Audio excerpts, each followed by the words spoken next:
Hi there.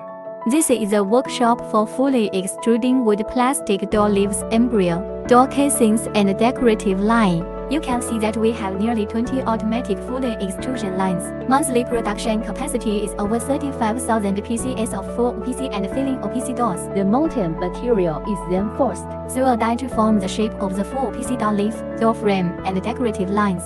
The door is then shaped according to the desired size and shaped using a cutting machine.